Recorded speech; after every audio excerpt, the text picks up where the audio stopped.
Padovano, parliamo subito, Buonasera. se io le dico banche, lei cosa mi risponde? Ma è una nota dolente in quanto le banche attualmente escludono i giovani da finanziamenti. Non sono qui a fare nessuna polemica, o solo una constatazione. Le banche, i finanziamenti ai giovani sono svincolati dal mondo del lavoro.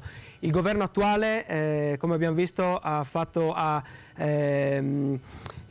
per il mondo del lavoro lo ha flessibilizzato, Ha messo il cassaforte. ha messo in cassaforte questa flessibilità nel mondo del lavoro, ma non è legato al mondo della finanza. Senta, possiamo dire che i giovani in questo momento per avviare un'impresa devono firmare una cambiale in bianco, questa è la realtà, no? Questa è la realtà. Purtroppo i giovani col lavoro precario che hanno non possono aderire, accedere a questi finanziamenti. Non lo dico io, ma è un articolo del 24 ore che è uscito la scorsa settimana, dove dice che il 70% dei giovani non possono avere contributi perché sono precari nel mondo del lavoro, si devono legare, se hanno la fortuna, ai genitori o alcuni parenti, e questo non va bene perché anche se hanno delle garanzie legate dalla parentela, certo, queste garanzie richiedono firme della casa e tante altre cose. Cambiale in bianco che i giovani oggi non se lo possono permettere. Poi le faccio fare gli auguri, però in 10 secondi, Fasendi Bessoi si può fare ancora?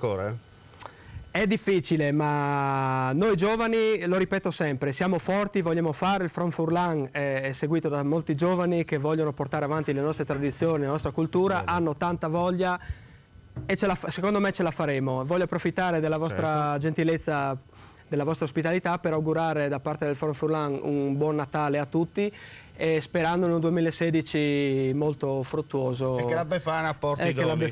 Grazie, e il carbone a qualcun altro. Grazie Alessandro Giolas per il suo intervento, grazie a voi gentili amiche e amici all'ascolto e alla visione sia internet sia col digitale per questa edizione. Non cambiate canale perché lo vedo già pronto in preview, è pronto Rosario Padovano con le ultimissime dal Veneto.